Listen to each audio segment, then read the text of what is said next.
Yeah, go ahead. Recording. Greetings everybody wherever you're located. Good morning in some places, good afternoon, good evening.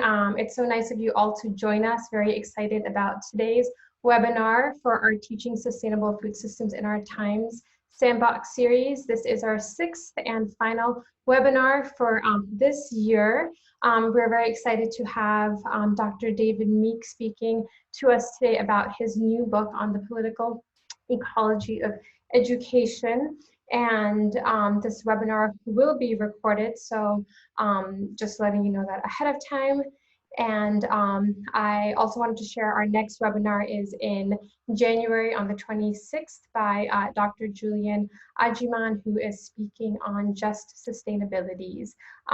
Just some other brief housekeeping notes for those of you who have not had access or were able to attend our previous webinars. They are located on this website, on our WaferX website for right now. So you can check those out. And also please join our Teaching Food Systems Community of Practice listserv to be looped into our future webinars. So yeah, very excited today to have Dr. David Meek speaking about his new book, and there are so many different reasons we're excited, David, to have you here.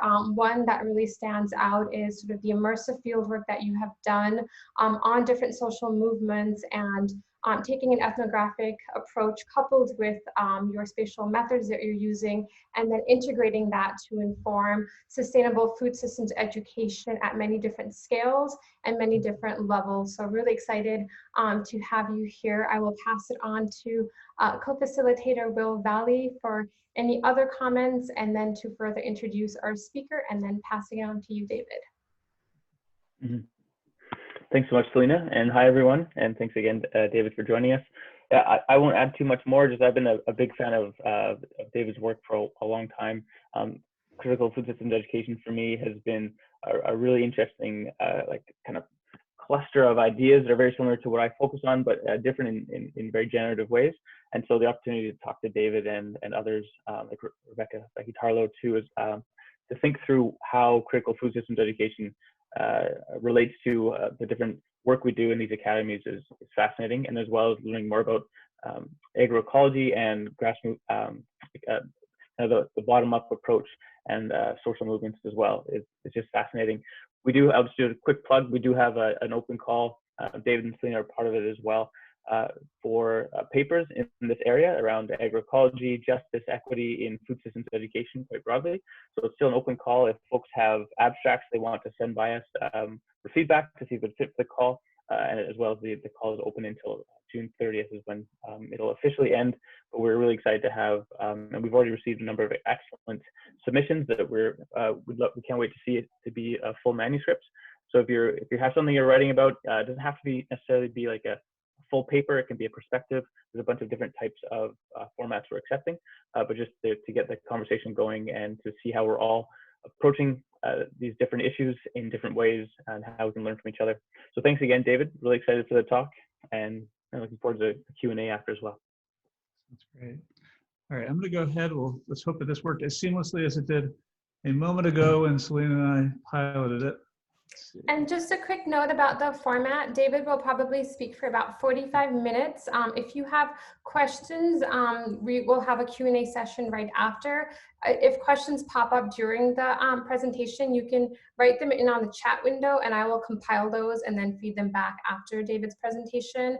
And then after our sort of 15 minutes of Q&A and reflection, for those of you who are able to stay, we'll have short breakout groups. David will facilitate some discussion in those breakout groups, and then we will regroup.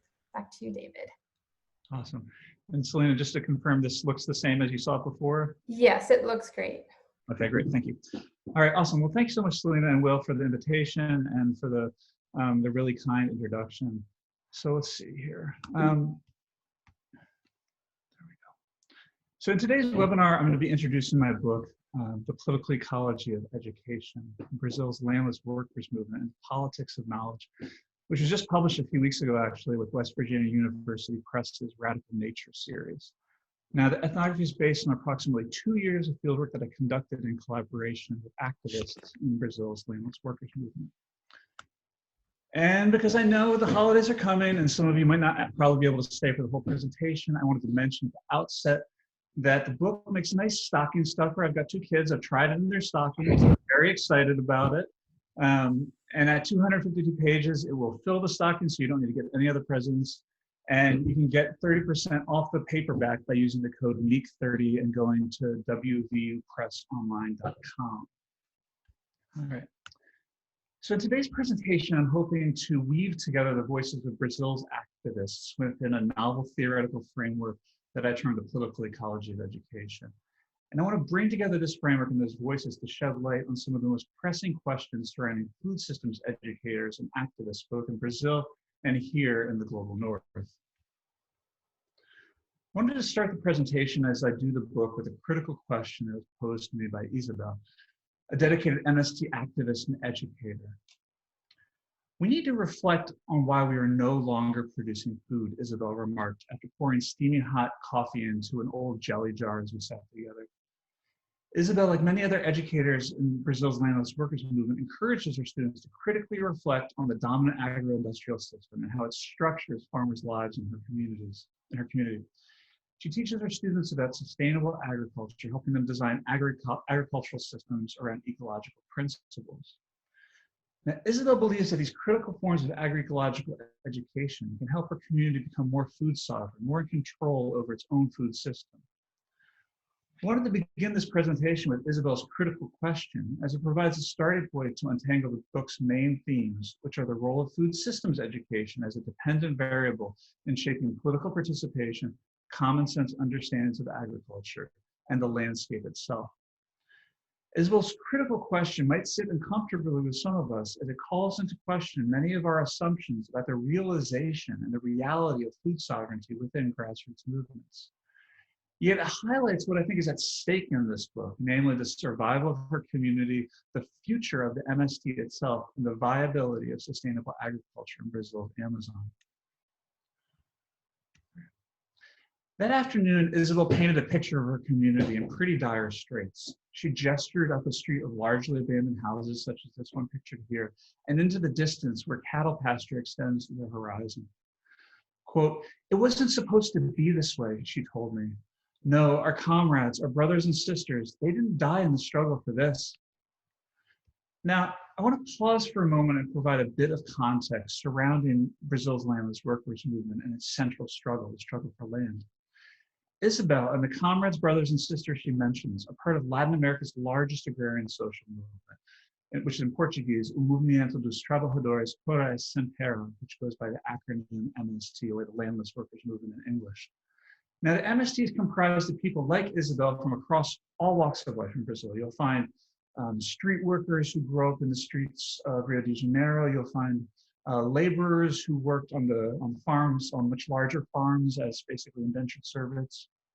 You'll find family farmers who have longed for their own land, but never had access to it. All variety of people you'll find. Now, the MST uses direct action to challenge the highly inequitable system of land ownership in Brazil. This is typified by this impressive image from Brazilian photographer Sebastião Salgado. MST members occupy what they argue is unproductive agricultural land to take the land and to pressure the state to take the land and to create what is known as an agrarian reform settlement. Now, the basic trajectory that MST members follow first involves identifying a piece of agricultural land that's unproductive. MST members will then occupy that land, literally breaking down the fence and setting up a temporary encampment known as an encampamento, and that's pictured here on what's to my left. They'll live for years under black plastic tarps or thatched huts in really pretty difficult situations, trying basically to hold on to that land, often under the threat of direct or the actualization of direct violence from hired gunmen for years on end, sometimes over a decade, until the government will take that land, if the movement is successful in its struggle, will take that land and create a legalized area of agrarian reform, known as an assentamento, or a settlement. So once the government creates the settlement, then the MST members are able to petition the government for access to agricultural credit. They're able to basically pressure the government to fulfill its job of providing education. So the state will build a municipal school and a health outpost and so forth. And the MST's vision is agroecological at its core. This is the third image here. So they seek to take what is often degraded and infertile land and through agroecological techniques to rejuvenate it and to turn it into producing organic food. So to give you a sense of the MST's distribution, this is a map of agrarian reform settlements created beginning in the late 1970s until 2016. And the size of the dot equals the number of settlements per municipality. So as you can see from this image, this map, the MST has done a pretty kind of impressive job of transforming the spatial distribution of land in Brazil, of breaking up land concentration. The movement began in the lower portion, in the southern portion of the country in the late 1970s, early 1980s, spread to the northeast, and from there into the Amazon. That's just to give you some geographic context. Now, Isabel's settlement is located in the southeastern portion of the state of Pará in Brazil's eastern Amazonian region. It's indicated with that little box on the map. Now, Isabel lives in an agrarian reform settlement known as the 16 de Abril, which means April 17th. This community, consisting of 690 families, has a kind of a semi-urban village center, and then a rural periphery where each family owns approximately 50 hectares of land. So each family has a house in the urban center and also a piece of land which they're able basically to use for whatever they want to. Now, as Isabel mentioned, her community was the product of direct struggle. It was born out of one of Brazil's most violent agrarian conflicts. On April 17, 1996, gunmen massacred 19 rural landless workers who are occupying highway PA 150 in Eldorado dos Carajás, Pará. Eldorado dos Carajás is the name of the municipality. Following the massacre, Brazil's government was under intense domestic and international pressure to basically create an agrarian reform settlement to provide benefits for the survivors. So pictured here in the middle is an image taken by Brazilian photographer Sebastião Salgado of the coffins of those MST members at a public service following the massacre. And here at the top and the bottom of the slide are archival images from the era of the settlement's creation here and the kind of high agricultural yields during its early years. Now, among those who gained access to land following the massacre were Isabel's father and approximately 2,000 other MST members. 19 activists sacrificed their lives for a dream, but as Isabel mentioned at the outset, this was not a vision of abandoned houses and degraded cattle pasture. Rather, their aspiration was for land to live on and land to farm. Now, Isabel was particularly dismayed by the current state of agricultural production in her settlement, how far her community had moved from its founding vision. Isabel's father originally joined the movement to get access to land and engage in small-scale subsistence agriculture. Yet since the founding of the settlement 2 decades ago, he and most community members have transitioned from subsistence crops to export-oriented production. And that's a development that didn't sit well with Isabel. She told me, quote, "What you have here are essentially mini fazendas, large farms, with tons of cattle. You won't find a single lemon tree or a banana tree or any pineapples. No, it's just cattle, just pasture." Isabel lamented this disjuncture between the settlement's reality and the movement's model of food sovereignty. So the MST holds an agroecological vision for its settlements. This land should be used for small-scale diversified peasant agriculture, ideally should involve no pesticides or genetically modified organisms, and should contribute significantly to the subsistence of the household. The MST legitimizes its occupations in part by arguing that its members will take unproductive land and make it fruitful, replacing environmentally damaging forms of production with more ecologically benign practices, such as agroforestry, pictured here. For Isabel and many others, the settlement was an existential crossroads. In a resigned tone, Isabel told me, quote, "The 16 de Abril settlement, it's lost its identity. It's lost its sense of purpose. Today, there's no more unity. Compañeros don't have any unity anymore. People are called together to do something collectively, but few people agree to do it." Raising her shoulders and putting up her hands in a sign of bewilderment, she asked me, "Where is the struggle? Where is the movement?" The answer was, it's over. Spaces that have been carved out by and for the movement, such as the Che Guevara Cultural Center pictured here, have been essentially abandoned and serve as dismal reminders of an alternate future. Yet Isabel knows that her critical assessment of the state of food sovereignty in her community and the dynamics of political participation within it are not a foregone conclusion. She and other educators, such as Luzineje, pictured here, are introducing critical visions of agroecology to their students. They're on the front lines of a broad struggle for the future of the Desistência de Abril, the long-term viability of both the MST itself and sustainable agriculture in the Amazon.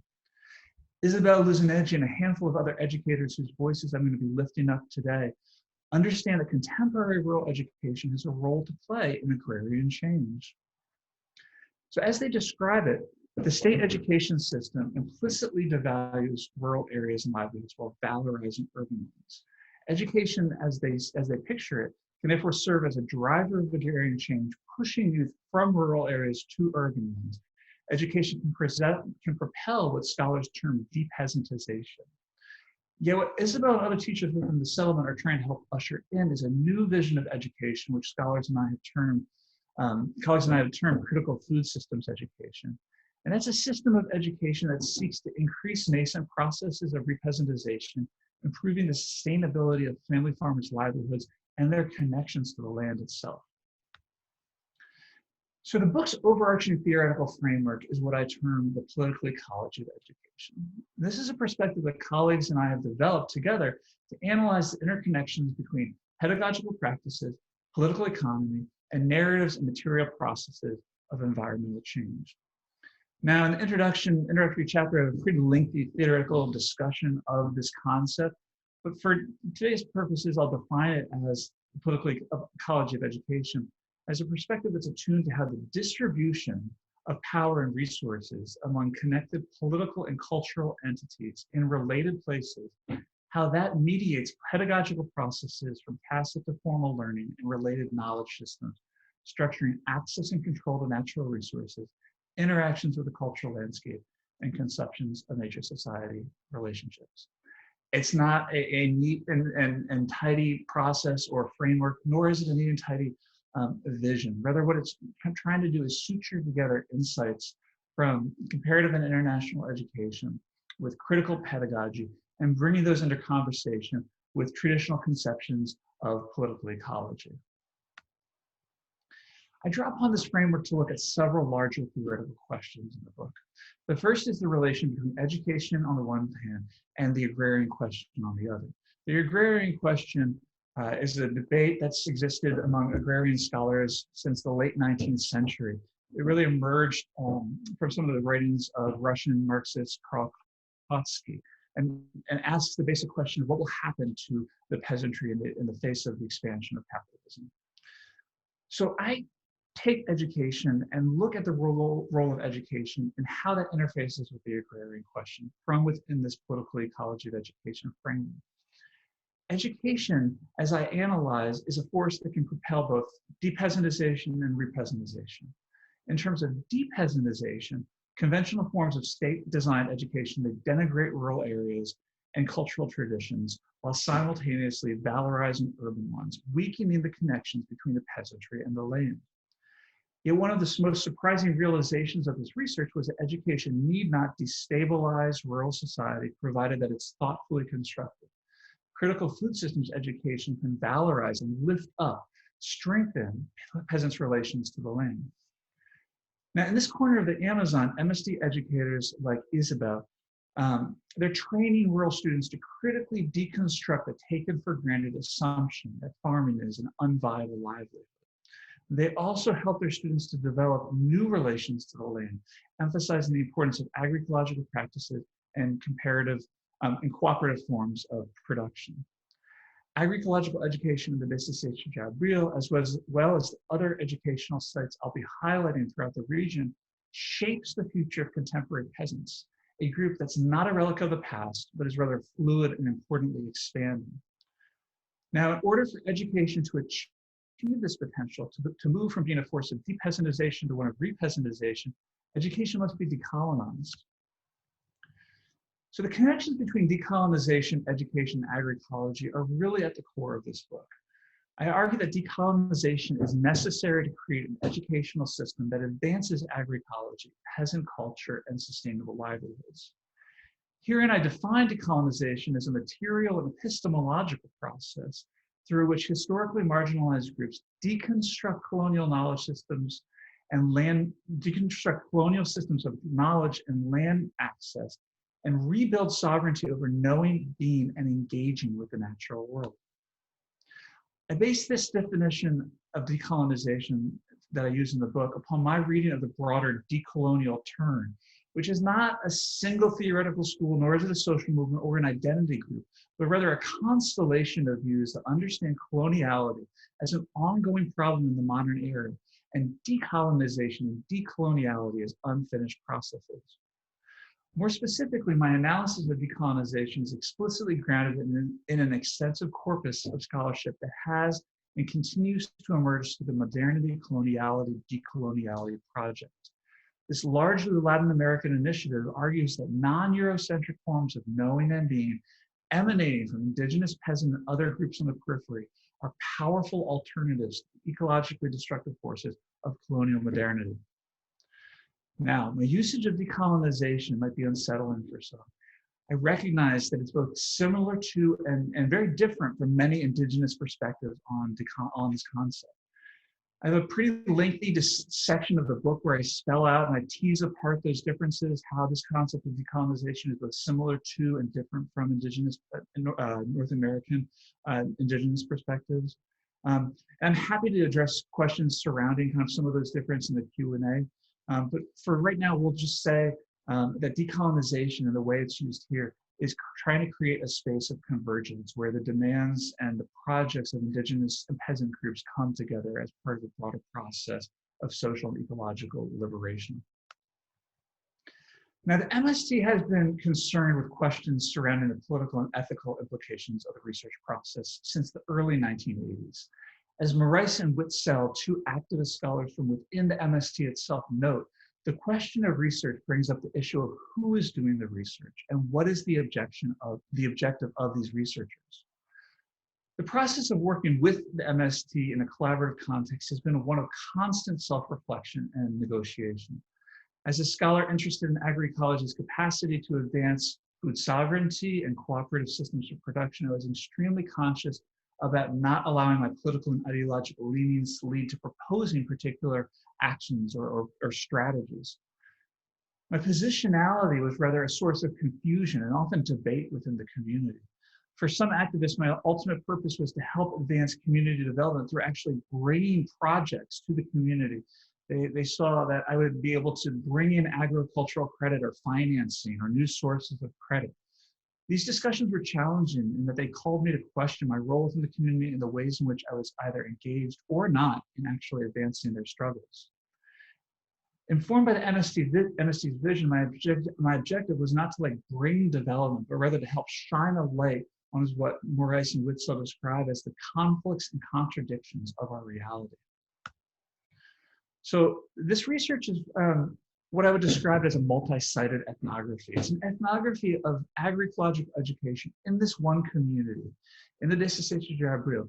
But it looks at this one community through its interconnections with a diverse series of other formal and non-formal agroecological education spaces in the region. I just want to introduce these briefly. The first is the Agroecological Institute of Latin America, Amazonia, or IALA. And this is located about 2 hours away from the Desistência de Abril settlement. It's an agroecological training center that's part of La Via Campesina, the transnational agrarian social movement that the MST is an important member of. It's part of La Via Campesina's network of more than 45 agroecological training centers throughout the world. During the time of this research, there was a graduate certificate program in agroecology that was being offered in partnership between La Via Campesina and its IALA and the Federal University. And so that partnership and that graduate certificate program was a main focus of my research. Students from the Desistência de Abril settlement were going to participate in that graduate certificate program and taking their lessons back and trying to implement them in the community. The second location is the Federal University of Pará, which has changed its name since I did this research. It's now the Federal University of South and Southeastern Pará, or UniFespa. And this is the university that was in partnership with La Via Campesina and offering this graduate certificate program in agroecology. And so much of my research took place within the kind of the formal educational space of the university itself, because students were moving back and forth between IALA and the Federal University. So the third formal space that I focus on is the Federal Institute of Pará Rural Campus of Marabá. This is an agroecological vocational high school for students from the region's agrarian farm settlements. It's located in a separate MST settlement, approximately an hour and a half from the 16 de Abril, known as the 26 de Marzo, the 26th of March. And this program, in addition to the university program, all of the students in those programs were coming from the MST settlements and encampments. So these were cohorts comprised entirely of social movement activists. Right? So as I described it, this is a multi-sited ethnography. I conducted this research over approximately 17 months spread between 5 field seasons.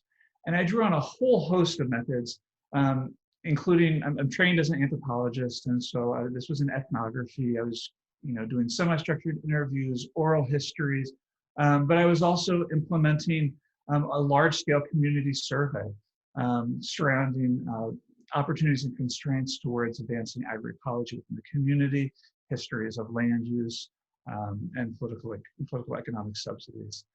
I'm also trained as a geographer, and so I employed a variety of geographic methods in this research, and I'll be talking about the role of historical aerial photography and remote sensing in a few moments. And as you can see, I had a really awesome orange shirt. I never changed it over those 17 months of field work, and it got me into the community, and it did an amazing job for the research. So I'd like to now discuss some of the main findings of the book, and I'll begin by exploring the external factors that led to the loss of food sovereignty in the days of 16 de Abril. The external factors being those that really had nothing to do with the individuals themselves, but that are really baked into the structure of society and the landscape itself. Now, my theoretical jumping off point here is the idea of the social production of space, which I take from French Marxist philosopher Henri Lefebvre's conceptualizations of the ways in which capital shapes space. Now, while the survivors of the massacre had survived an experience of almost just unthinkable explicit violence, once they got access to the land, the promised land, that's when the structural violence of development began. The state was quick to whitewash over the massacre through a series of interconnected development projects that were projected, literally kind of implemented on top of the community and the landscape. And so these include, and pictured here down at the bottom, a processing facility for manioc. There's another processing facility for rice. The state created a whole series of these represas, these watering holes for irrigation. But for each of these projects, they failed. And as many activists within the community told me, they were destined to fail. These projects were implemented onto a landscape that was already characterized by uneven development, to use Neil Smith's terms. Without functioning infrastructure such as a basic network of roads or consistent electricity, these projects failed. In many cases, such as with the irrigation, there weren't proper soil surveys done, and so they dug these huge pits, and then the water just ran completely out of them. Now, the settlement residents describe these as the cala boca, or the shut your mouth projects, because as they're seen within the community, these were projects that the government intended to basically, add massive insult onto just the explicit violence of the massacre.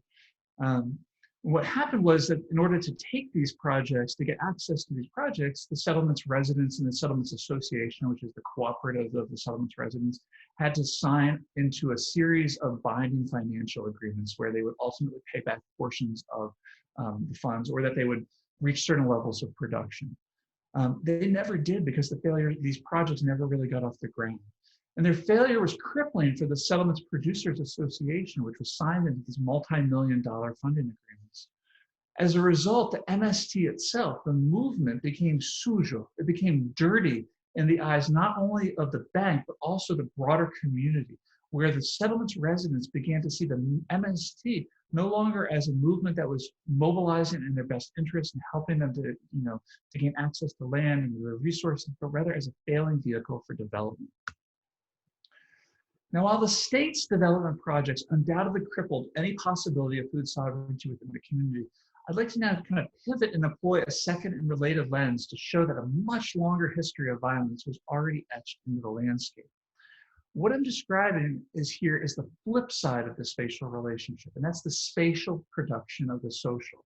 So a moment ago, we talked about how this was the social production of space, how these development projects were implemented on top of the community and served to really structure space itself.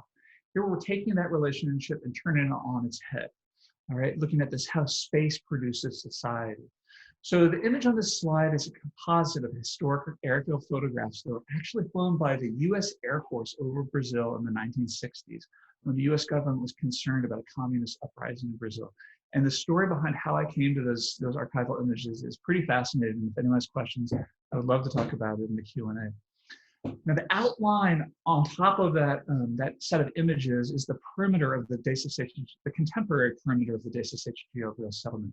And remember, these images were taken in the early 1960s. The MST settlement was not created until the late 1990s. What this shows is that the promised land that the survivors received have long been deforested and compacted. And in this image, the grayed out areas are areas that have already been deforested as of the early 1960s. This had long been deforested and compacted, cleared by bulldozers and used for cattle ranching. This was not a natural process, but rather a historical one, facilitated by government subsidies, public policies, and geopolitical imperatives. Now we can see the continuity of this history of land use when we scale out temporally. So now to the right on my screen is a time series of what we call supervised classified satellite images. And these are from the Landsat system. And in these images, black is forest cover and gray is deforested area. Now remember that the settlement was created here. It was created right in 1996, 1997. So what you can see is that by 1996, approximately 60% of the settlement had already been deforested. And it hadn't been just deforested in terms of kind of just this quick and easy Swidden agriculture, right? Which, the forest can come back from that and so forth. The land isn't really too compacted. Rather, what had been used were large-scale mechanized processes of deforestation. You can see that through the spatial artifact of these long linear cuts into the forest cover. All right, so these social forces, they structure the spatiality of the landscape. Bulldozers transform the rainforest to cattle pasture, producing a particular vision of productive land use. And this history, this spatial history of the landscape, it's structured, as I found in my research, what geographer Wendy Wolford describes as spatial imaginaries, or how individuals conceive of what constitutes productive types of land use. So as Jenny Val, the settlement's president, told me, quote, "When we got the land, it was already significantly degraded, deforested, and overgrazed by the landowners. When we arrived, people thought that the land would be good for subsistence agriculture, such as rice, corn, manioc, beans, and squash. But this wasn't really successful because the land had long been degraded, had long been used for cattle ranching." So here what we see is the intertwined spatiality and history of the landscape. The hoof print of cattle ranching, in other words, structure the perceived land management options of the settlement's founders.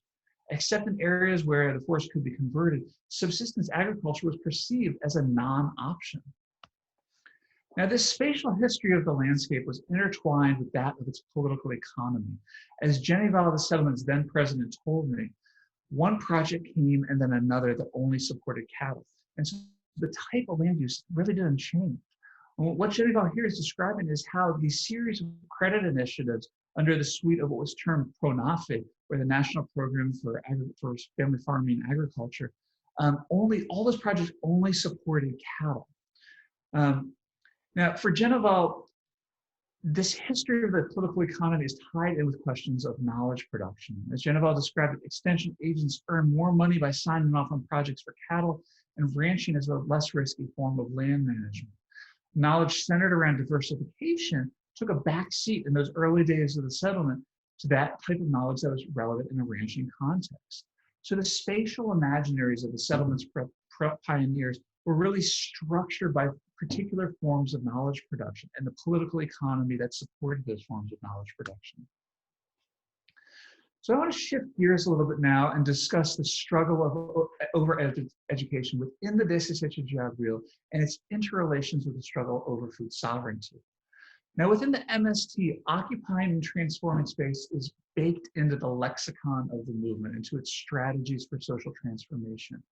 But it's not simply the occupation of fazendas, as we saw in like that beautiful image from Sebastião Salgado.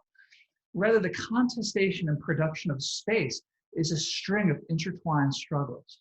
MST members occupied space on a number of occasions to pressure the state to create the Desistência de Abril school. Now, once the settlement was created in 1996-1997, creating a school was one of the first tasks of the pioneers. The MST placed such a primacy on creating an educational space because it's there that the ideology of the movement can be inculcated, and these educational spaces are central organizing spaces for the settlement's inhabitants. Now, the settlement's first school, pictured in the lower portion of the slide, was built by community members, and it was simple, consisting of rough-hewn boards and a thatched roof. However, it quickly became apparent that this school was not going to function to meet the growing needs of the community. Beyond simply not having enough space for the students, the rudimentary building didn't provide adequate shelter from the driving rain or shelter from the blinding sun. As families began to start sending their children away, sending their children to El Dorado, to the Hula, to the road as they described it, which was about an hour away, it became increasingly clear that the struggle for education was a key feature of the MST struggle on the land. Now, the process of pressuring the state for the resources to build a quality school was a multi-year process. As MST activists described it to me, a key part of this struggle was occupying and contesting space.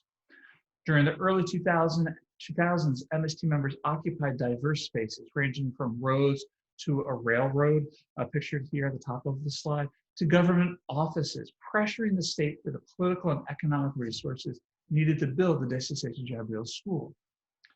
Now, what's really, I think, just fascinating to think about is one of the defining struggles as part of this process in pressuring the state. It took place in 2003, and this was when the settlement's educators brought the entire student body, something like 400 students and 30 or 40 different educators, complete with all of the desks and the blackboards. They bussed them all down to the highway, and they set up an itinerant school in the middle of PA 150, in the middle of the highway, occupying the highway. So the educators and their students, they continue to hold classes just as they would normally, occupying the highway until the state officials arrive to discuss with MST leaders their demands. So you can see within these type of examples that occupying space, it's part of how the MST seeks to advance social transformation at a broad level. It's not just about occupying land, it's about transforming the land itself. Now, the struggle over educational space was not limited to the creation of this new school. I found that the school was a site of contest between different visions of education: urban education, rural education, educação rural, and educação do campo. And these are more than geographically explicit in their nomenclature. Now, as opposed to a rural school, an educação rural, where peasant culture and forms of agricultural production are seen as backwards, and urban society and mechanized monoculture are seen as signs of development, Educação do Campo is the movement's vision. Educação do Campo explicitly valorizes peasant traditions and agroecological practices. So basically, educação rural is what you find in any sort of traditional municipal rural school, one that is not identified with a social movement like the MST. But educação do Campo is the MST's vision of rural education. Now, I found that there was an intense struggle over the symbolic politics of the presentation of the school, how the school physically appeared from the outside, and whether it was seen, whether it projected itself as a rural school, and a Escola do Campo, in other words, Educação do Campo, or actually maybe even an urban school as an imaginary of urban life. And that these symbolic politics were tightly intertwined with particular visions of land management. I found that this struggle over the symbolism of the school was visibilized in the murals that adorned the walls. As educators put it, the face of the school, a cara da escola, projects a clear picture, You see that here in some of these slides. This is an escola do campo. Its identity is linked to a specific political emancipatory project. Now, the wall projects a vision of the school as what Edward Sojo would describe as a third space. Landless activists have created the site as one of difference. It's a subaltern space that's disparate from traditional schools. The murals that you see here on the wall are highly symbolic. They're a geographic othering of this space, used to highlight this political and epistemological identity. However, there's a lot of cultural politics in terms of these images. The majority of the educators within the schools don't accept them, and in some cases have whitewashed over them. These sentiments are prevalent among the community at large. Proclaiming the school as an escola do campo and actually actualizing educação do campo in practice and in pedagogy are two very different things. Whereas a small group, maybe 5 politically active MST educators and their students can relatively easily paint a mural on the wall, actually enacting educação do campo requires a much more difficult process of social mobilization within the school itself. So the school and what meaning the spatiality of the school takes play a central role in determining whether or not the MST is able to actualize its political and agroecological vision, whether they're able to put into practice the agroecological pedagogy. Now, the struggle over the school is so important because educators see it as a site in which they can utilize the MST pedagogy to shape the identity of students and the linkage to the land through the memory of struggle. As Zay, an educator closely aligned with the movement, told me, the school needs to work to recuperate the memory because our students, our children are coming from diverse places and they don't necessarily have contact with our culture, with our value, with our identities. The school needs to put into practice and valorize our identity. This is all a quote from Zay. For example, we need to start singing the hymn of the MST, talking about the flag of the movement, asking questions to the students about why do we have the flag? What's the symbolism of it? Why does the flag have a woman and a machete and so forth? What are the meaning of these symbols? So these symbols, these values, we need to be discussing them in the school with the children in particular, end quote. So educators can have a pivotal role as activists in this context. They can support the MST's long-term struggle by trying to shape the identities of a new generation of youth, many of whom are newcomers to the settlement and feel no affinity to the movement. To form these youth into activists, educators are attempting to engage in identity work, creating class projects that the poems pictured here, that rescue, that resgatar, the history of a massacre, building and other projects include building a memorial within the settlement's central square. This is a pedagogical process of rescuing and creating a collective memory of struggle, which will ultimately connect students to the history of the struggle for land. All right. So what I want to do is now scale out from this discussion of the school and the Agrarian settlement to its interrelations with what I term a knowledge frontier or an expanding network of agroecological institutions that are on this frontier in southeastern Pará. So I see southeastern Pará as a knowledge frontier. And I just take a moment to note that this is a map here of the different agroecological education sites that I focused on in this research and their relationship with the Trans-Amazonian Highway. And this is an area that's described as historically as the arc of deforestation, the Bico de Papagaio, the Parrot's Beak, and it's described in the literature as one of the expanding areas of the frontier in the Amazon. All right, that discussion of the frontier is largely in terms of resource extraction and materiality. And here I'm looking at what Brazilian geographer Bernardo Mansano Fernandes describes as immaterial territory, the territory of ideas. Right? So southeastern Pará is an area that's long existed on the periphery of knowledge production. It's pretty distant from the state capital of Belém, and it served as a resource sink for diverse forms of environmental exploitation. But it's also a frontier that's being actively reconstituted. All right. So as I mentioned, this is a map of the 5 kind of agroecological education spaces that I focused on in this research. And these are an interconnected network of spaces. What I want to talk about now is how their development began coterminously with the opening of the southeastern Amazon in the 1970s and continued into the present. In other words, the expansion of the material frontier and the expansion of the knowledge frontier occurred in lockstep. And that's a process that I discuss extensively in chapter 3 of this book. So in exploring the development of these spaces, I show that a regional movement, not just a micro movement at the level of the settlement, but a regional movement for Educação do Campo has developed. This is a movement that's providing extensive opportunities for training in agroecology. It's helping to develop a counter-hegemony, all right? So let me talk a little bit about how this MST vision is, critical food systems education vision, is being scaled up, how it's being scaled into what Gramscian scholars would call a counter-hegemonic force. Now, my overarching argument here is that scale is not only geographic, but also intrinsic to the nature of education systems.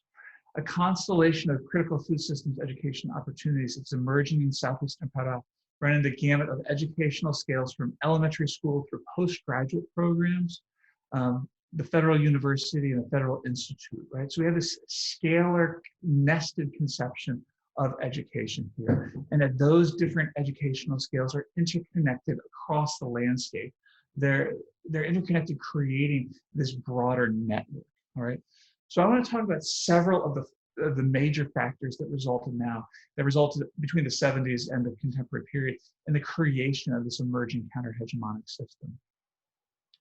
First, there were a number of what we might call prefigurative spaces and historical experiences. These were partnerships between social movements, farmers, cooperatives, and university professors that created important spaces for agroecological learning. Some of these were family farming schools. Others were hybrid university movement spaces, such as the Centro Agroambiental Tocantins. All right, so that's the first factor. The second is the creation of a community of praxis, and how that began in those early spaces that I just mentioned and went on to develop new opportunities for critical food systems education at various interconnected scales. Now, my usage of this phrase, community of praxis, draws upon educational scholar Jean Lave and Etienne Wegner's conceptualization of a community of practice. What is essential here in the community of praxis formulation is that this is a network of educators that work across institutions to decolonize education as a way of decolonizing land. Much like Lave and Wegner's conceptualization, these individuals become part of the community through informal learning, through what they term legitimate peripheral participation. It's in spaces of experimentation such as those that I just mentioned that these educators have come to identify with and construct a broader movement for agroecological education. Now, third, this group of educators was able to mobilize positions of institutional power, serving as deans and directors of graduate programs to gain access to funding opportunities at the national level to advance partnerships between grassroots movements and the federal universities and institutes. So this photo here shows a number of signs at the entrance to the Agroecological Federal Institute, the vocational high school. And these signs detail the millions of dollars that the state was devoting to build the Federal Institute. These signs are a testament to the fact that this network of educators that comprise the Educação do Campo movement mobilized together during a critical historical moment, the beginning of the Brazilian President Lula's tenure, to pressure the state to create an agroecological vocational high school known as the Federal Institute of Pará. All right. What I want to do now is turn to offer a short ethnographic vignette that sets the stage for a more focused exploration of how the MST is actively advancing decolonization. During an educational graduate seminar, a student from an MST settlement placed a book in the center of a variable cornucopia of fruit and vegetables that had been carefully arranged on the stage of the university auditorium. The book was entitled Breaking Fences and Constructing Knowledges. I had heard secondary school teachers and university professors use a similar phrase, fences around knowledge, at various points during my research. Seeing the book take a central place in this afternoon's presentation caused me to reflect about what the idea of a fence related to knowledge might hold. Now, given the MST's primary characteristic of direct action land reform, I believe that this phrase indexes the literal breaking down of fences to get access to the land. That's a pretty kind of cut and dry interpretation. But the metaphor means something much broader. It underscores a common perspective that knowledge is produced in authoritative spaces, such as universities, rather than on rural farms. Access to quality schools and universities, like access to land, has historically been concentrated among the elite. Now, my work among students and educators in Southern Pará led me to realize that what is being decolonized is not simply land, but knowledge itself. The fences around knowledge are being broken down as a part of the process of decolonizing land. So what I'm going to do now is introduce two case studies which briefly demonstrate how the breaking up the concentration of land can provide the impetus to decolonization.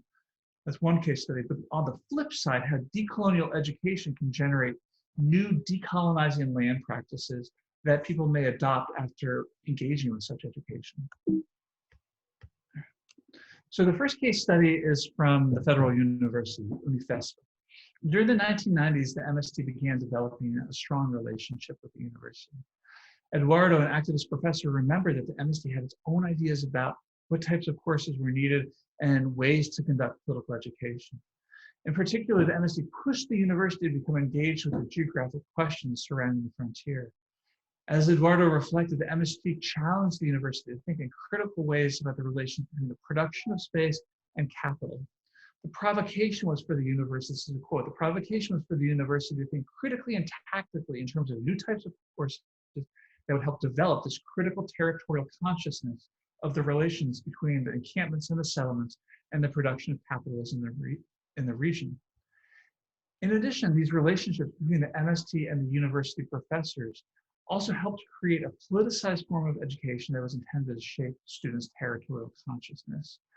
So through the creation of these early courses in the late 1990s and early 2000s, the MST basically created a springboard, and through partnership with the university and the university's activist professors, were able to use those courses to apply for the creation of new degree programs. Basically, these courses were a springboard that enabled the movement to gain access to funding at the national level to fund entire graduate certificate programs around agroecology for its activist members.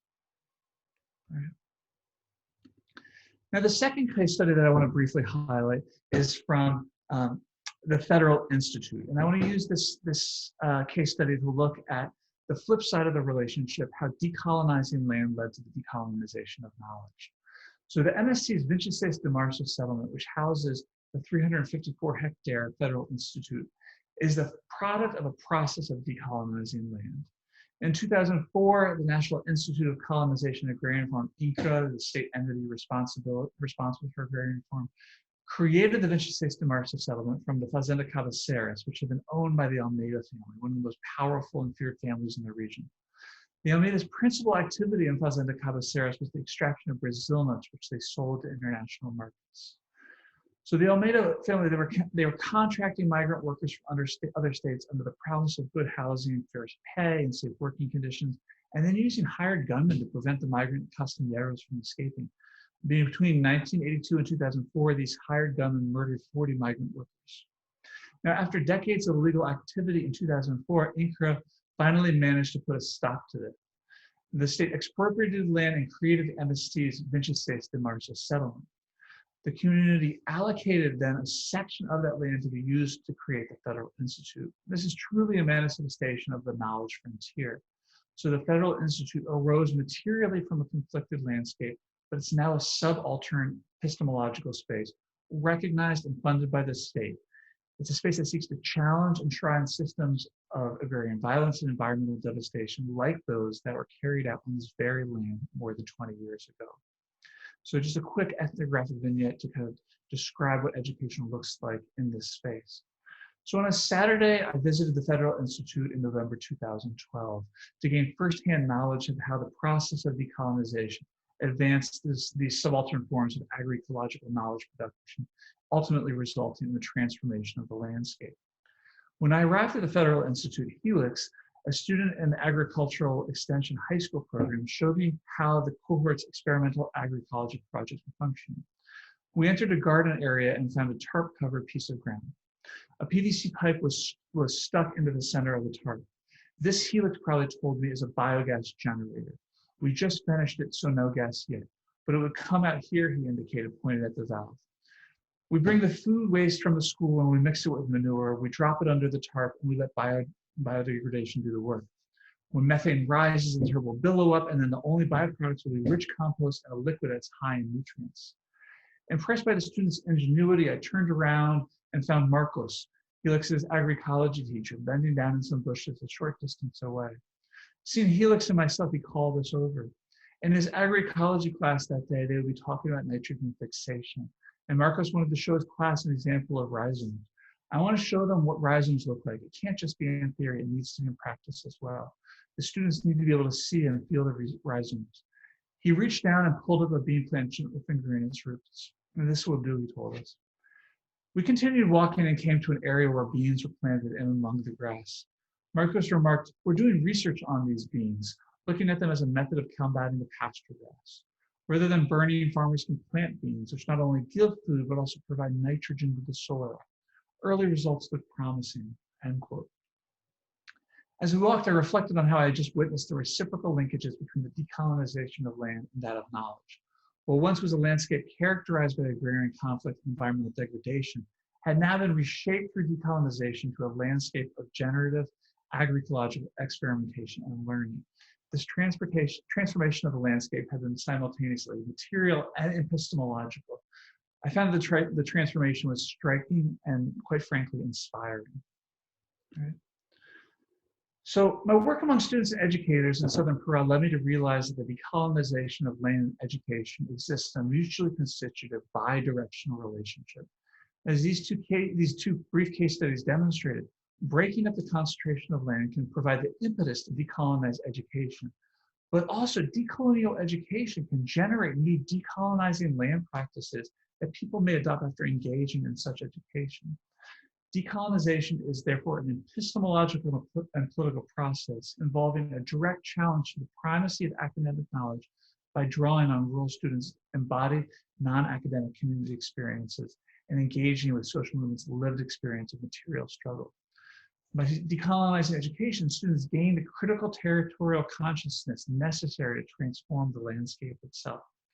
Turning this relationship on its head, decolonizing land can also lead to decolonizing education. All right. So I'd like to end this presentation, as I do the book, with the critical question posed to me by Isabel, the dedicated MSD activist and educator that we started with. Isabel's question about the loss of food sovereignty within the MSC's JEDI settlement is undoubtedly a thorny one. As I've endeavored to show, answering it requires that two optics must be kept in parallax: the spatial production of the social on the one hand, and the social production of the spatial on the other. Neither approach by itself is sufficient to explicate the processes of agrarian transformation and loss in the JEDI. While the history of the landscape is a driving force shaping present land management options, so too are the embodied cultural traditions and the spatial imaginaries of the settlement's residents. Now, before meeting people like Isabel, I hadn't planned on specifically writing a book about food systems education, landscape change, political participation, or political economy, none of that. Rather, it was through long conversations with Isabel, participation alongside her in road blockades, and together our exploration of what unifies the movement's diverse educational opportunities, that I recognized that food systems education is an emerging tool to reshape agrarian relations and the permanence of peasantry on the land. What Isabel and other activists helped me to see is that food systems education, when reimagined from the grassroots, looks very different from what many of us will be familiar with. Now, sure, there are the raised bed gardens at schools, but they're here, they're in this image, and they look very different to what we might find in the United States, not just in their material function, but in their spatial organization and the politics that are embedded in those school garden plots. Undoubtedly, there's an emphasis on local agriculture as exists in Europe and increasingly throughout Asia. But what Isabel Zay, Lucineji, Geraldo, and various educators that I profile in the book are struggling for in the streets and promulgated in the classrooms is something qualitatively different. Throughout the book, I've described this approach as critical food systems education. Now, what distinguishes this vision of education is its goal of food sovereignty, which is characterized by autonomous systems of production based around workers' rights, cooperative values, and ecological techniques. This approach is critical because it moves beyond traditional forms of knowledge production that are based in monologue and deconstructs the effects of traditional forms of agricultural knowledge and technology in shaping both peasant production systems and the landscape itself.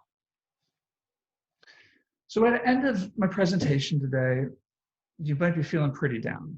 I get it. It might seem that the story of the Desistência de Abril is anything but a happy one. Born from Brazil's most violent massacre of landless workers, the settlement's history has, by many accounts, including those of its own inhabitants, been a series of failures. Yet for every contradiction, there are moments, perhaps even incipient patterns of resistance, if we look close enough. And I want to conclude here with an ethnographic portrait of one of these reverse trends, focusing on the development of new encampments by the settlement's youth. When I returned in 2015 to conduct some follow-up research, Isabel had moved to a new encampment named Hugo Chavez, which was outside of the city of Marabá, 3 hours away. She moved to this encampment because it was a fresh territory, in her words, where, quote, the energy and commitment to social change, it remains palpable. As she told me, quote, the encampment is full of possibilities. Isabel decided that her capacity to effect long-lasting social transformation, to actualize the potential of her own political formation, to pay back her investment to the movement, to do all those things needed to take place, not in the settlement of the Desistência de Abril, but in the encampment. Isabel understood that her potential to plant the seed of political sustainability is grounded in her own history of political formation. She told me, quote, I can take my 14 years of experience of struggle within the movement and work with the encamped community on this. Everything that I study, everything that I learned, everything that I know, I can use to help make a difference for them, end quote. And she continued on, quote, I really feel satisfied with myself. I feel very happy the entire day knowing that my life is complete here. In terms of my activism, I returned to my militancy, which is something that I've been wanting to do for a very long time. I returned to this question of being in dialogue with the people that are so close to my community. I've helped many people and it feels very positive. For example, in terms of the school, from the beginning, we've been working with the question of what it means to be in the School de Campo. How do we implement Educação do Campo? And this has left me very happy. So throughout this presentation, I've made a case for critical food systems education having the potential to stem depeasantization and through political formation lead to a process of repeasantization. Now, perhaps that's no longer possible in the Desistência de Abril. Perhaps, as Isabel suggested, that essence of struggle is lost.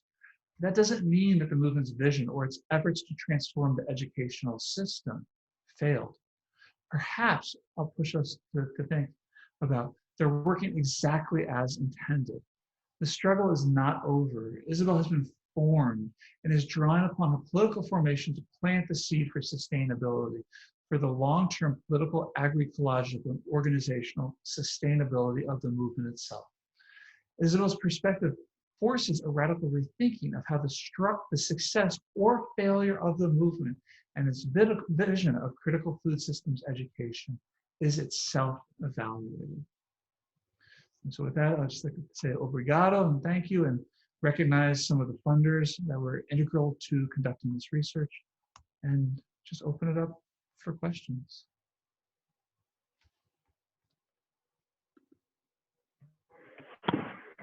Great. Thanks so much, David. There's so much rich material in here, so I'm really looking forward and excited to hearing others' questions. So maybe give folks an open floor now, and so if folks have questions, in the past we've used the chat. You can type it in there as it pop up, or you can unmute yourself when you need to and directly ask questions.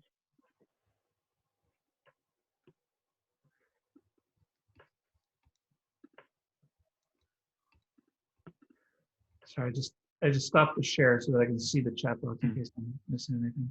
I could open up the presentation again if folks have a question. Okay.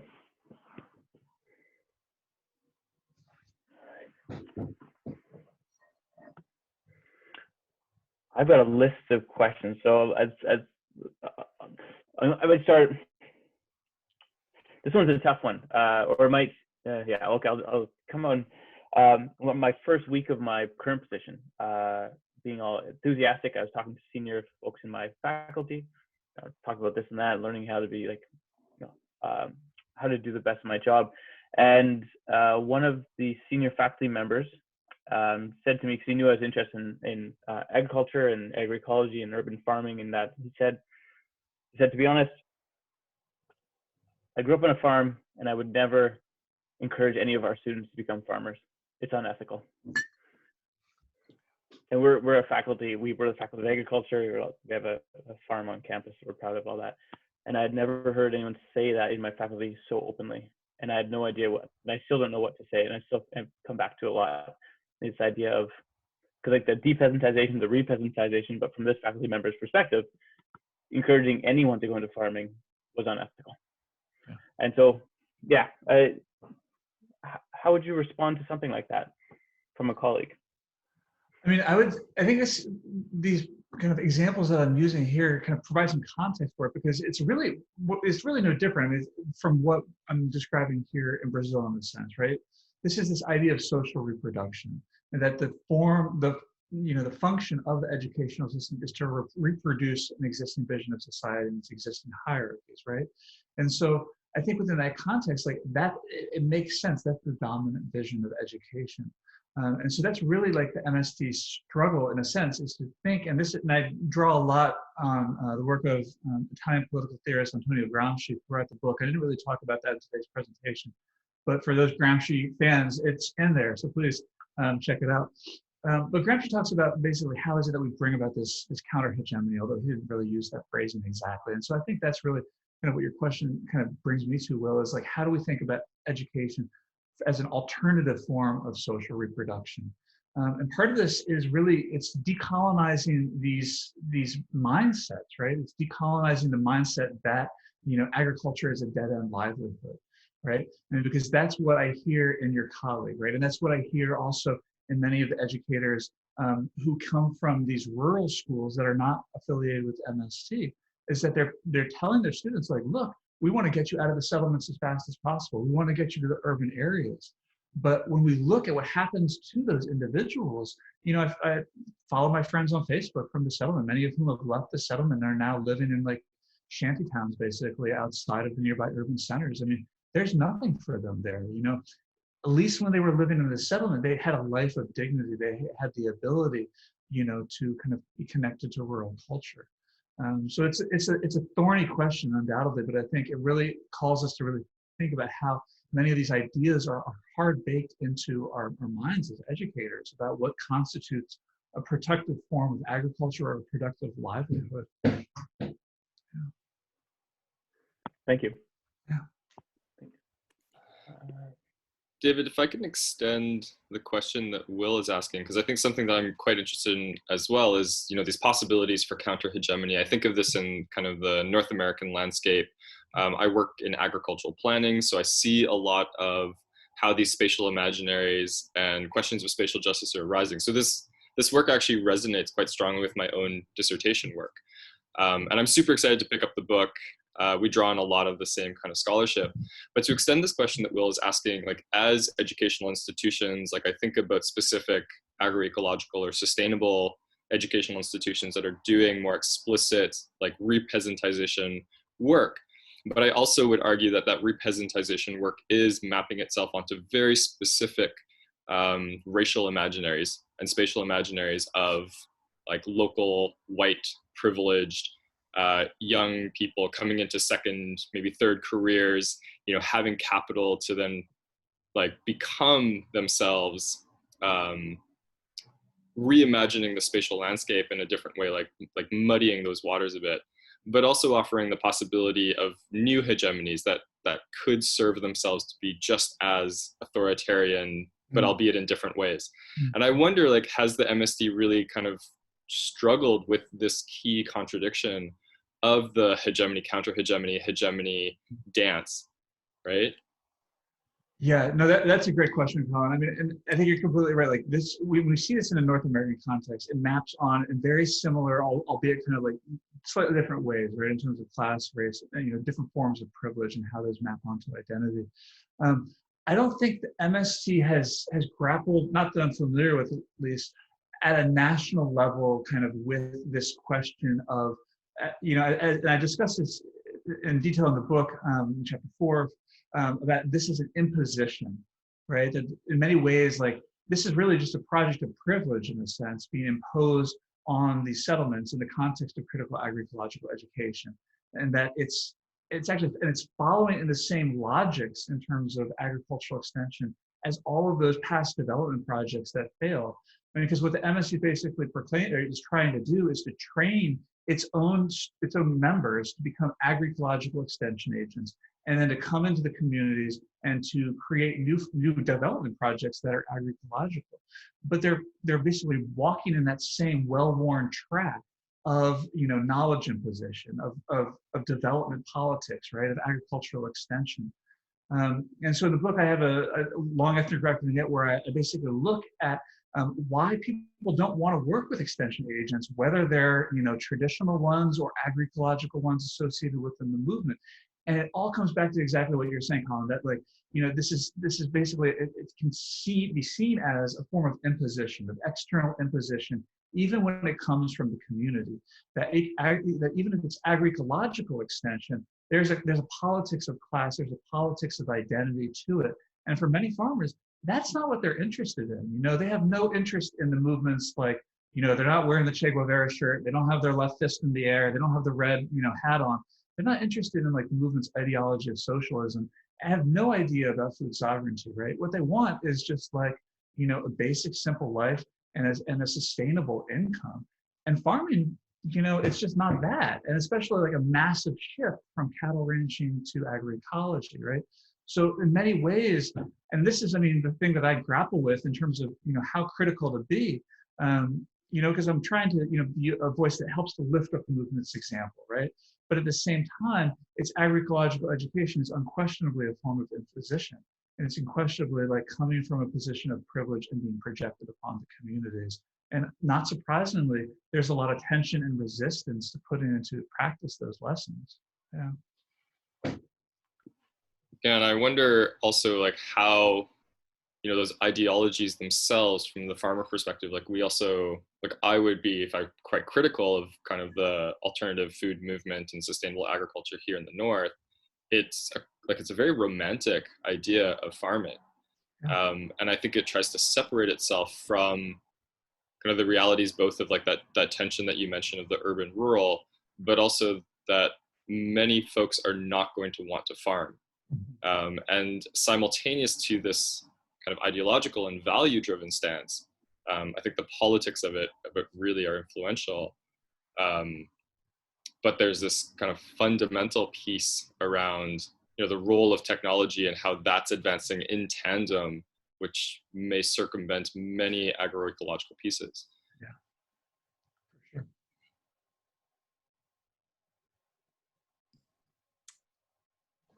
I'll jump in. I think it's a bit related to this conversation.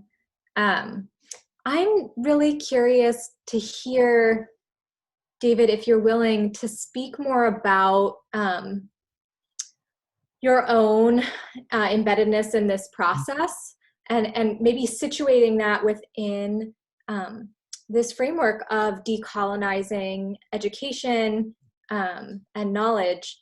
Because I study agroecology pedagogy as a big part of my dissertation, and I constantly kind of struggle with this tension of how to come to the subject from my positionality within the university, which of course is this very colonial space and really perpetuates this hegemonic notion of what counts as valid knowledge. So I'm just wondering if you could speak to that tension, if you experienced it all within this work. For sure. Yeah, I think one of the points of entry is these, am I muted? No, okay. I think one of the ways that I think about that question is my relationship to the research vis-a-vis the products of the research. And so, I brought this research back to the community in 2015 and 2016 and had a series of kind of focus group presentations, discussions about the central findings of the research, not just within the community, but the various educational spaces and different government offices and so forth. And when I was within the community, people were like, yeah, we know all this stuff already in terms of like the qualitative data, the broader perspectives. But like some of the things were really, they were really fascinated by, and one of them in particular was like the geographical aspects of the research. And so one part for me that was really striking was how kind of conception, how we were able basically to discuss questions of scale through looking at the satellite imagery, discussing the analyses together. And then I made those images, those image products basically available to anyone in the community that wanted to use them. And I think they've been now used in like 10 different MST students, like master's theses and dissertations. And so I continually have people like writing me and be like, hey, you gave that presentation. Would you mind if I use that again? And so it's been interesting to see kind of like the social history of the research and how it has kind of, been utilized by activists in their own projects, many of which kind of are tangentially related to this one. I think another thing that I would note in terms of like the question of knowledge politics is I came out of doing this field work and felt like, there's just no way that anything that I'm going to publish is going to ultimately really support the movement in the way that I feel like I really want it to in an active sense. And so I became involved with the Friends of the MST, which is a international solidarity support network that works to support the MST. And so I'm on the national coordinating collective of that organization and part of the Scholars Collective.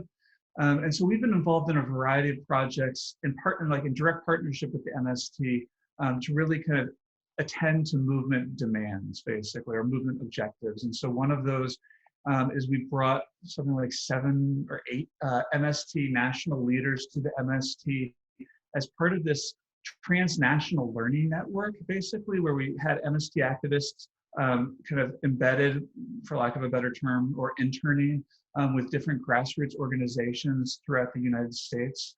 And then we sent activists from the US to Brazil. And so this was like this transnational learning community, which was really trying to take lessons from both the global North and the global South and really kind of cross-pollinate ideas. So it's in projects like that, and projects like with the Scholars Collective, where we've created this online database of articles and theses in Portuguese about the MST, that I kind of see trying to, decolonize some of these practices of actually engaging in the knowledge politics themselves. Thank you. Yeah. We have a question in the chat from Fidel. How did you come about acquiring the photos you mentioned earlier in your presentation for the spatial production of the social? Thanks, Will.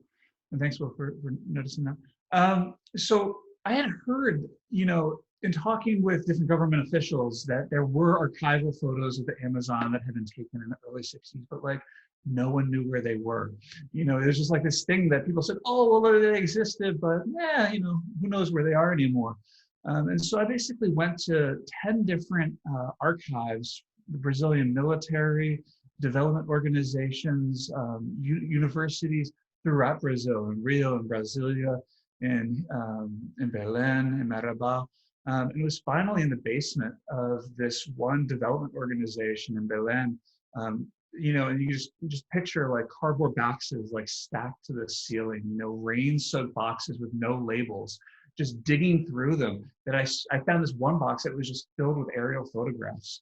And the archivist, who was literally out to lunch when he came back, had no idea that the images were there and didn't have any idea of what you would do with them, how you would basically piece them together. And so as I moved bookshelves around, I found this what's called a photo index. And it's just this massive, 2-meter long. If you were old enough to remember what a road atlas looks like, I don't know if anyone ever used road atlas. That first page, they would have this is how all the pictures work together. It was this 2-meter long photo basically of how all the photos work together. And so I sat there with my computer and with some paper maps, georeferencing some of the rivers, because the rivers don't really change too much. And by figuring out where the rivers were, I was able to figure out which actual of these thousands of images contained the 16 de Abril. And then using GIS software, stitch the images together using a set of ground control points to create that photo mosaic. So that's the aerial photos. The other images were Landsat images. And this is a really great data source for anyone that's interested in doing land use and land cover change assessments. These are freely available from the US Geological Survey. And that you could basically use their browser to pick an area and then set a set of criteria, such as 0 to 5% cloud cover. And the USGS has been flying the satellites since the 1970s. So there's a really incredible longitudinal time series of images that's freely available for anyone that's interested in doing, land cover change analysis. Yeah. Brian, it's great to see you. You've got your hand up. Hi, thank you, David, for a great presentation. Good to see you, and congrats on the book. And thanks everyone for organizing this. Great discussion so far. I guess I had a lot of questions as you were speaking, but that came to my mind. But I guess one of the things that I grapple with the most in terms of thinking about political education and Gramsci's theories and so on is the practicalities of urgency for change, especially around environmental change, climate change, and so on. These real drivers that are pushing us to, I think many of us, whether we're scholars or activists or some combination thereof, to think about how urgently we need, real systemic change in places like Brazil and around the world, but also in the U.S. and Canada, right? And education is such a long-term endeavor. So I was just wondering if you could, kind of comment on how you thought about that, I guess, in the book or in terms of your own work in a university or whatever. Yeah, there's no question. I mean, as Gramsci writes about, right, this is like what he describes as the war of position, right? The war of position being kind of like the opposite of the war of maneuver, but this long-term social process of social change. But as you're mentioning, right? I mean, we don't have time, right? People don't have time in Brazil in these communities and so forth. Like, we need to be on the kind of the sharp end of change. And I guess what I would actually say is really kind of to flip that question a little bit on its head and say that it's not just about like mobilizing the impact of education in a proximate sense, how do we bring about change right now, but recognizing that the broader, and given the way in which we're conducting this kind of webinar, right, the immediacy of the change and the rapidity of the change with which we're all experiencing in the context of COVID, in the context of, in Brazil, the political climate there. So in the afterword, I wrote the afterword of the book last year after Bolsonaro had come to power, and basically look at how many of the MST's agroecological education projects have already been, dismantled. Right, like many of the political and economic programs that subsidized the movement's education courses have been entirely rolled back first by Temer and then the Bolsonaro government. So there's a question that you're posing that's incredibly important about how do we, actualize change in the immediate sense.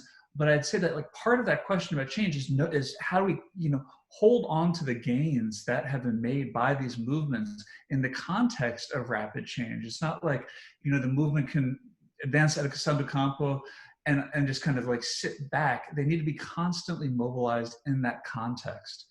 And I guess to kind of come back around to your question, what I would say is that, and to kind of connect it with some, thinking with Gramsci, I think this really becomes about seeing education as a way of forming what we talk about in Portuguese as formação, as this process of literally like, or formación in Spanish, of literally like molding or forming individuals and their subjectivity.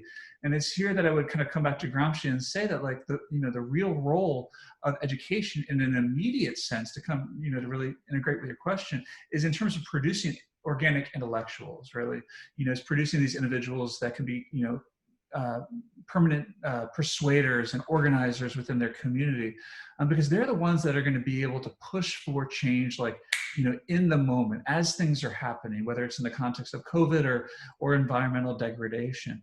And so I don't think that that's necessarily has to be a super long-term process of change.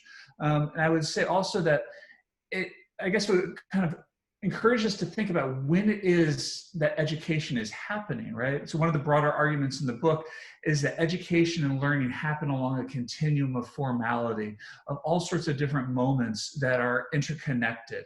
And so there's all sorts of, moments that each of us have experienced of formação, of informal learning, of informal political subject formation, right? And at those moments, they interconnect with more formalized moments of education. You did your master's, you did your PhD, whatever it is, right? and sure, like the process of education itself can be very long. But I think when we look at the broader context of critical learning, then there's more hope, because then we recognize that each of these experiences that we're going through, such as right now in the context of COVID, are part of the process of formation, right? And the education layers upon that. So in the book, I have this lengthy discussion of the formation of organic intellectuals in a Gramscian context, and I think these individuals are great examples of how education doesn't need to necessarily be this super long process. There can be formative moments that really radicalize individuals, and those are the moments that can often be the ones that are formative and can bring about lasting change.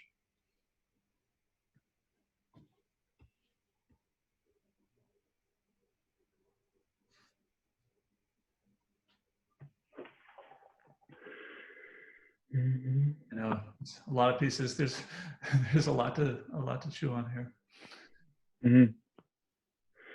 We're getting close. Well, we had David booked for an hour and a half, so we're getting close to that time. We're almost there at it. But if there are any other questions before we do wrap up, now's a good time to throw it out there. I see a question in the chat, and David, I just wanted to thank you so much for that fantastic webinar and the political ecology perspective that you brought to this webinar series. I think it's really powerful and has given us all a lot to think about. So thank you so much. And I also have lots of questions, and I can continue to think about asking you those and sort of thinking about how how it influences your own formality in the classroom, et cetera, et cetera. So it would be great to have another session where we sort of reflect on some of our lessons and reflections from your webinar today at a later point. So I just wanted to thank you. But yeah, I do see a question that's in the chat box. Yeah, from Tatiana, I can read it out. I'm required to teach in a context of grading. That is, right now I'm about to give grades to my agroecology students. Do you think that grades completely undermine the idea of critical pedagogy? No, I don't think so necessarily. I think there's, and I just know, because I know that people are going to be leaving, I would love to have more discussions about these examples. If any of you would like me to come, I'm happy to virtually present in anyone's class, or if there are other spaces that you think that would be helpful, I would love to talk about this work and some of the lessons that can be taken from it. So Tatiana, your question is a great one, and I think critical pedagogists have really explored this in a lot of detail. I don't think that grading is necessarily antithetical to critical pedagogy. I think there's a variety of radical ways that educators can engage in a process of critical self-reflection with their students, and that can inform the grading process. And so there's a lot of examples online of different ways to do this, if I understand your question correctly. But like one would be basically that like a portion of the grade is what, in Portuguese, they describe it as this process of auto-critical self-reflection, where like you reflect critically on your own learning, and then you report that back, in dialogue to another student, who then reports back to you how they see what you've learned in the context of the course. And then that's in dialogue with the educator, with the educator, with the teacher in this context, right? And then that is maybe like 60% of your grade. And then you have whatever 40% in terms of participation and other forms of, verification in a quantitative neoliberal sense. But I think there's a variety of different ways that critical pedagogues have kind of taken the broader ideals of critical pedagogy and used them to kind of displace the traditional grading context. Great question. It really it speaks to this interesting kind of like an interesting niche that we might, I don't think I've seen it in the literature around in agroecology or food systems education, but the idea of like what would be assessment and feedback structures that align with our theoretical foundations, and then if folks could give examples of what they think are assessment strategies in their classrooms. So if you're tied into these formal institutions, how do you align your assessment and feedback practices with what I think we have is a common core of foundational values that we try to push forward? But yet, does a multiple choice question fit in with your fundamental agroecological visions, that sort of thing too? And I think it could, but it'd be interesting to hear how folks do create these different assessment and feedback strategies in our courses.